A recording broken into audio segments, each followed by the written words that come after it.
Welcome back to the ReefSmart podcast. So, today we are going to start a multi-part episode that has been one I've gotten a bazillion questions at over the years. So, today we're going to hit the top 6 questions about feeding your corals. So, it's going to start out very basic, and we're going to get into some other general information, and then we are going to add on it's probably going to be like 6 or 7 short episodes getting into specific details and some scientific experiments and some practical things that I've figured out, and then specific foods and things like that as well.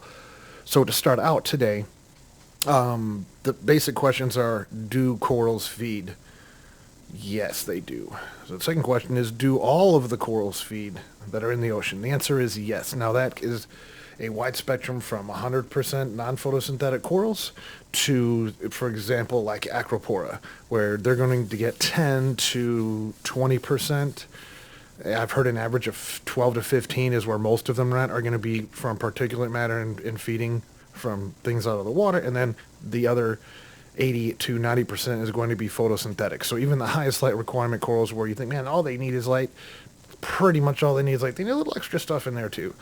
And we'll definitely do several episodes about acropores and some of the nuances and successes and failures that I've had with keeping SPS corals over the years, many of them. So that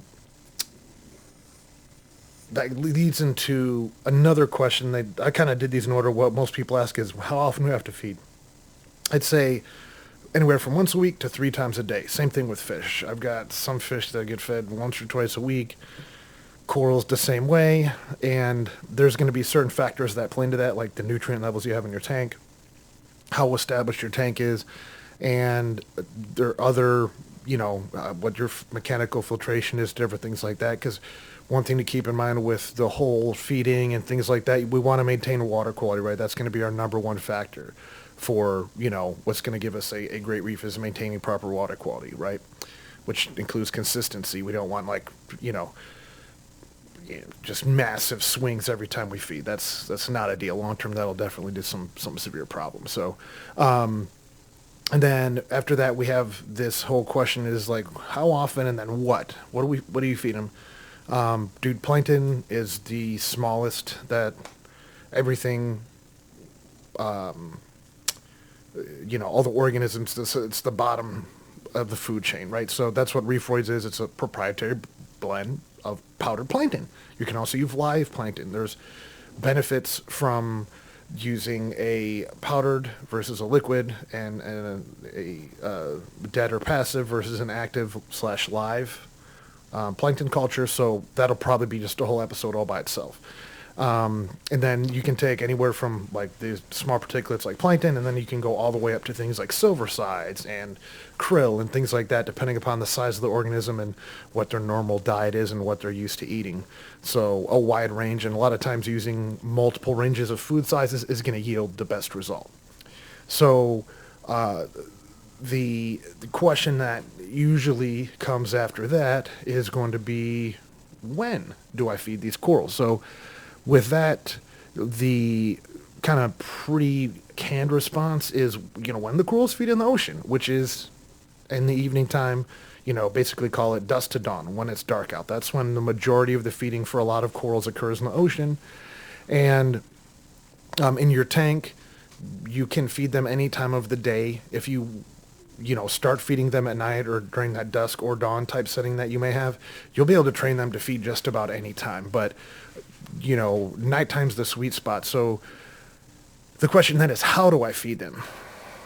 So getting into that in a little more detail, there's 2 general methodologies, which is broadcast feeding and then spot feeding. Broadcast means it's kind of like most people feed their fish food. They just dump some of that stuff in the tank, make sure it gets spun around a little bit, and then some people leave the pumps on, some people turn the pumps off.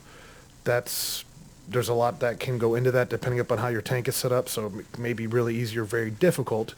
But you are going to get more food directly in the coral by spot feeding, but part of that process in making it easy is going to be how your tank is set up, where your corals are placed, and then the composition of the corals that you have in the tank as well. So again, that'll probably be a whole podcast just looking at that. But in kind of routing this out, a lot of people come and, ask or you're interested in tips, things like that, that why can really kind of make a difference. So if you are going to feed your coral, whether it be broadcast or spot feed, especially, if you're going to spot feed and, you really want to get in there and take some time with the corals, again, this works very well for both, but chum the water a little bit first. So, and I would do that anywhere from 20 minutes to like an hour before you feed. You want to, do the majority of your feeding to feed the corals. And what that'll do is give them time. Hey, there's food in the water. Oh, look, I can catch some of it. Gives them time to open up.